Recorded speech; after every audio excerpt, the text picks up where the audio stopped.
आमची राणी साहेबांना विनंती आहे की त्यांनी न्यायासनावर आसनस्थ व्हावं।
कुलमुख्तार येसुबाई राणी साहेब या न्यायपीठाच्या प्रमुख असल्या तरीही या न्यायपीठावर आम्ही आणखी काही जणांची नियुक्ती करत आहोत, कारण हा निवाडा किचकट आणि तितकाच गुंतागुंतीचा आहे।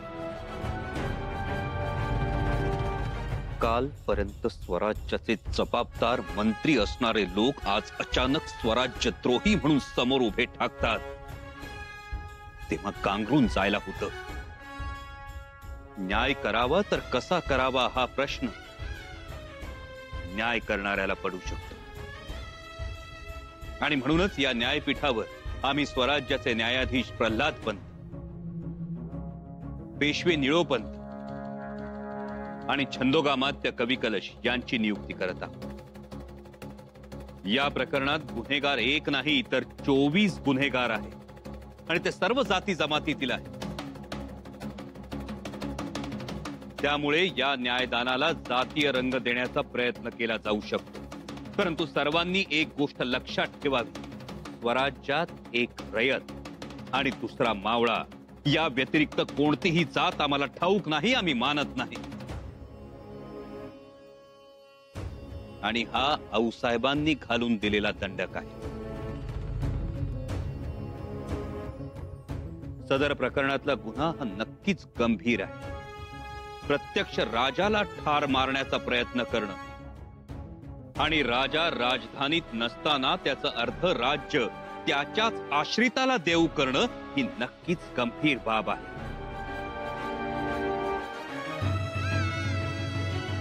अशा प्रकरणात न्यायदान करणं आणि 24 गुन्हेगारांचा न्याय करणं हे नक्कीच गुंतागुंतीचं काम। या न्यायदानातून कोणतीही धार्मिक अथवा जातीय तेढ निर्माण होऊ नये म्हणून काही धर्मपंडितांना आम्ही दरबारात पाचारण केलं आहे।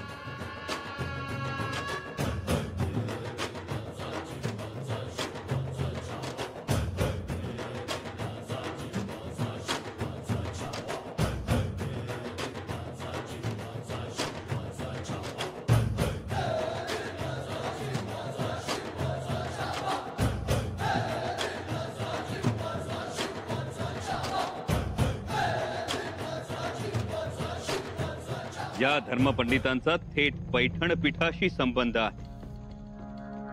न्यायदानाच्या या प्रक्रियेत कोणतीही धार्मिक बाब अडचणीची ठरते आहे असं वाटल्यास धर्मपंडितांशी सुद्धा चर्चा करण्यात येईल।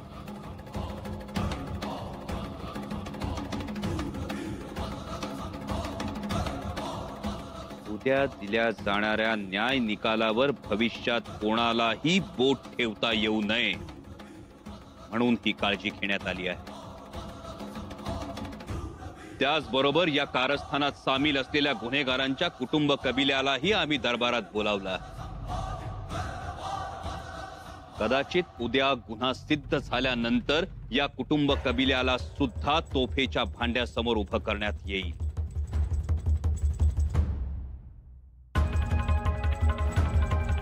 आमचा उद्देश एवढाच आहे की स्वराज्यद्रोहाची ही विषवल्ली स्वराज्यात पसरण्यापूर्वीच आम्हाला ती मुळासकट उखडून फेकायची आहे। यापुढे स्वराज्यद्रोहाचा विचार कुणाच्या मनाला सुद्धा शिवता कामा नये, म्हणून हा न्याय निवाडा स्वराज्यातल्या तमाम रयते समोर करण्यात येत आहे.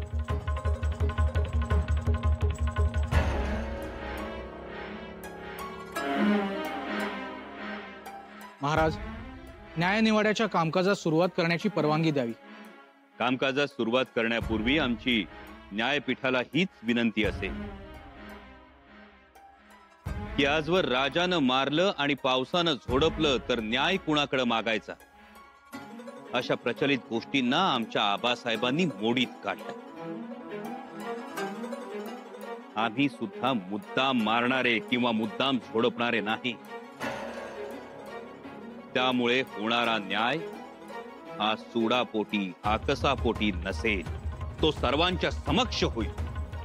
आणि एवढंच नाही तर रयतेला सुद्धा या न्यायदानाच्या प्रक्रियेत आपलं मत मांडण्याचा अधिकार असेल. प्रल्हाद पंत, जी महाराज. निवाड्याच्या कामकाजास सुरुवात करावी. महाराज, राणीसाहेब कुलमुख्त्यार, मंत्री महोदय, धर्मपंडित, रयत आणि आपल्या उपस्थितीत कामकाजास सुरुवात करतो. महाराज,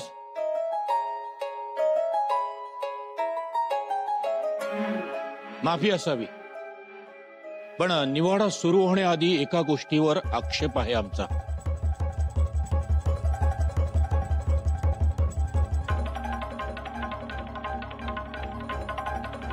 कोणता आक्षेप सोमाजी दत्तो? महाराज, आम्ही माफीचे साक्षीदार व्हायला तयार आहोत, पण या निवाड्यातील मुख्य आरोपी अनाजी पंत हजर नाहीयेत.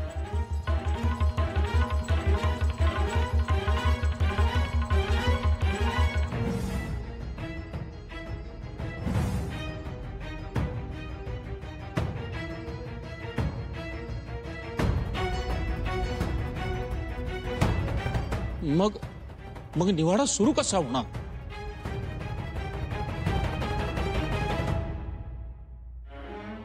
हो, म्हणजे अनाजी पंत नकोत का?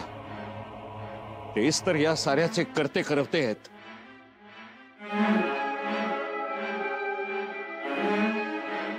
महाराज, आम्ही सगळे फसलो आहोत, पण मुख्य आरोपी अनाजी पंत तरी हवेत हे सगळं सांगण्यासाठी.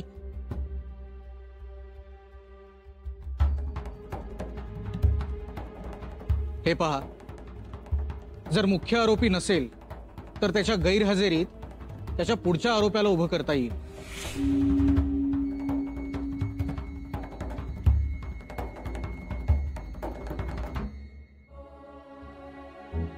तशी पद्धत आहे.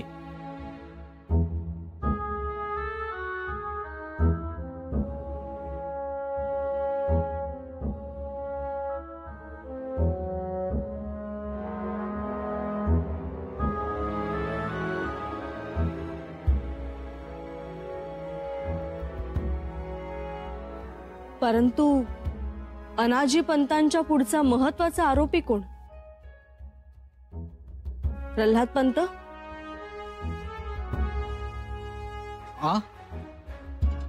म्हणजे कोणावर आरोपपत्र दाखल करणार? बोला प्रल्हाद पंत, प्रमुख आरोपी कोण आहे? कोण असणार आहे मुख्य आरोपी?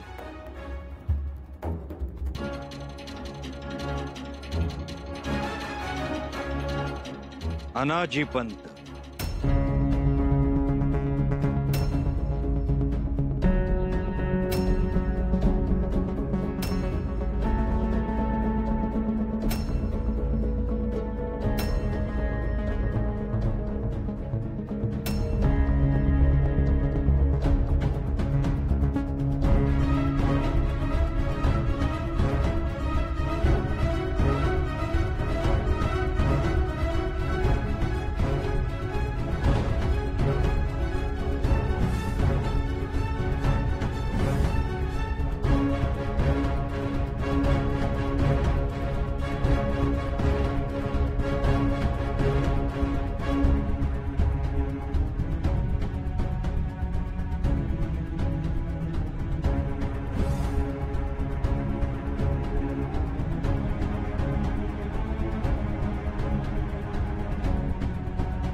दाजी बाबा तुमच्या हाती लागले की काय हे?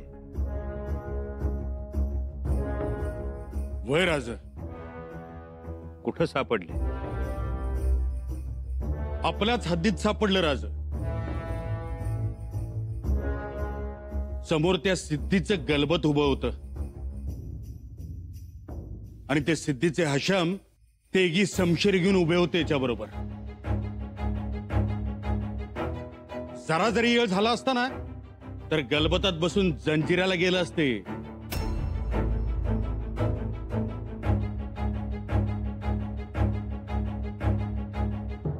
जंजिरा? वय राज, त्या सिद्ध्याशी आधीच संधान बांधून ठेवलं होतं. आतापर्यंत बसलं असतं बेनये तिथं बिर्याणीच्या भातावर ताव मारत. खूप मोठं काम केलं कोंडाजी बाबा. दरबारात अनाजी दत्तोंची उपस्थिती फार गरजेची होती. राज, आई भवानीचीच कृपा म्हणून यो डोकऱ्या मासा हाताशी लागला, नाहीतर कधीच गायब झाला असता समुद्रात.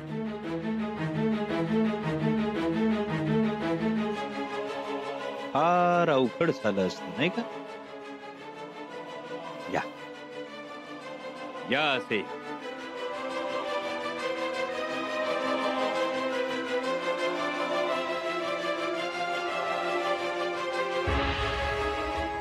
सुमाजी पण अनाजी पंतांना अटक झाली.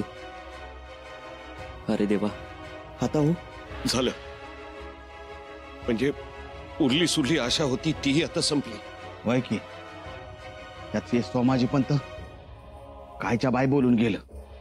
मी काय बोललो? या माफीचा साक्षीदार होतो म्हणला नाहीत का तुम्ही?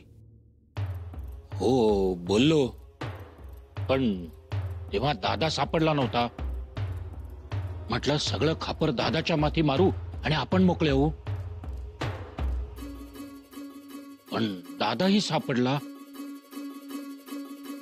म्हणजे आपली समधी मेहनत वाया जाणार. गेलीच. नाही, ती कशी वाया जाईल? मग काय काय बोलून फसलात तुम्ही? सोमाजी बिन दत्तोजी प्रभुणीकर, मगाशी तुम्ही म्हणाला होतात की माफीचे साक्षीदार होऊ म्हणून.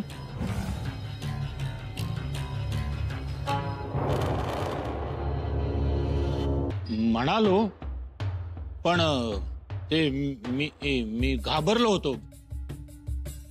म्हणजे घाबरलो होतो म्हणून तसं म्हणालो. अच्छा, म्हणजे आता तुम्हाला माफीचा साक्षीदार होण्याची इच्छा नाही तर? कधीही नव्हती. म्हणजे दादा दिसला नाही म्हणून मी भांबावलो होतो. माझी एक विनंती आहे, निवाडा रीतसर व्हावा. म्हणजे आता तुमची माफीचा साक्षीदार होण्याची इच्छा नाहीये तर? नाही, आणि नव्हती मायबाप, पण एक विनंती आहे. न्याय निवाडा एकमताने व्हावा. निवाडा एकमतानेच होईल.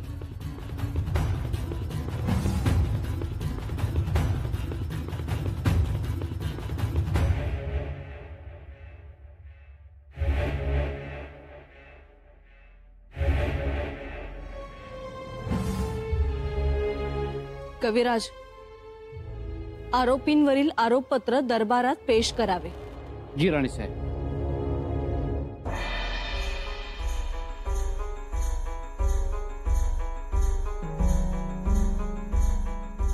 आरोपी अनाजी पंत बिन दत्तोपंत प्रभुणीकर मुजुमदार, उमर 56, हल्ली राहणार किल्ले रायगड. तुम्ही दौलतीचे धनी छत्रपती संभाजी महाराज यांच्यावर विषप्रयोग करून ठार मारण्याचा प्रयत्न केलात.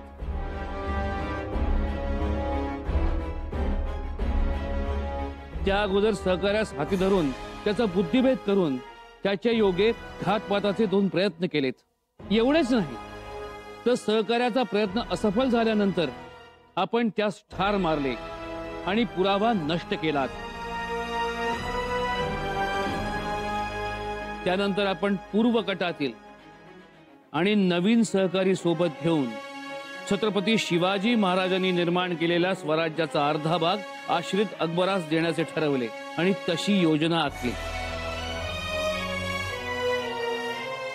त्यासाठी स्वराज्याच्या काही मंत्र्यांना, अधिकाऱ्यांना आणि सहकाऱ्यांना सामील करून घेतलेत. हे कृत्य अत्यंत वाईट, हीन आहे आणि स्वराज्यद्रोही आहे. आपण मंत्री असताना स्वराज्य हितापेक्षा स्वहिताला महत्व दिले, छत्रपतींच्यावर कुटील कारस्थान केले आणि त्यासाठी अनेकांना बेठीस धरले. खरे तर जो अकबर शहजादा साहेबाच्या आश्रयासी आला, त्याच्याशी स्वामींच्या गैरहजेरीत संधान बांधून राज्य बळकावण्याचा प्रयत्न केलात. हे बरे केले नाहीत. आरोप ऐसे जे की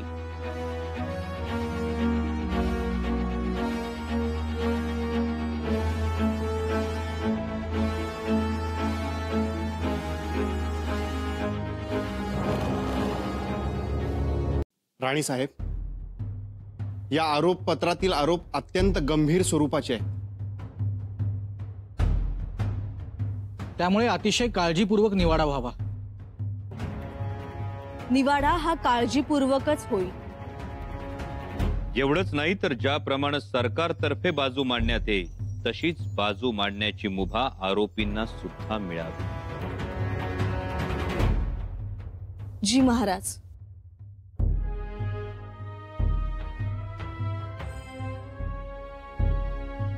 स्वराज्याचे मुजुमदार अनाजी पंत प्रभुणीकर छत्रपतींवर दौलतीच्या धन्यावर विषप्रयोग करण्याची साजिश तुम्हीच लढवलीत ना?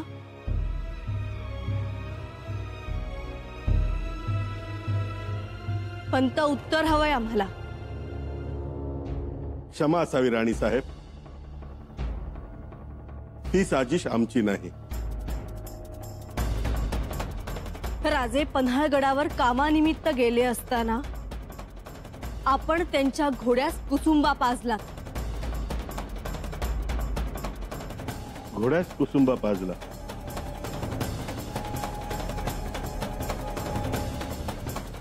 घोड्याची नाल ही ढिली करण्यात आली.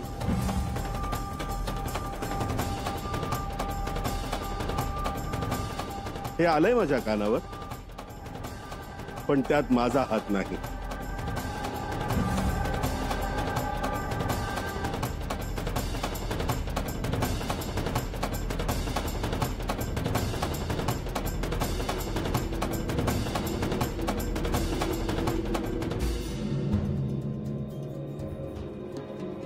आपण एवढ्यावरच थांबला नाहीत. महाराजांच्या शयन कक्षात मारेकरी पाठवून त्यांच्यावर हल्ला केलात. हेही मी ऐकून आहे. एवढंच नाही तर राजेंना जेवणातून विष दिलं, त्यांना मारण्याचे प्रयत्न केले. पण याच्याशी माझा काही संबंध नाही.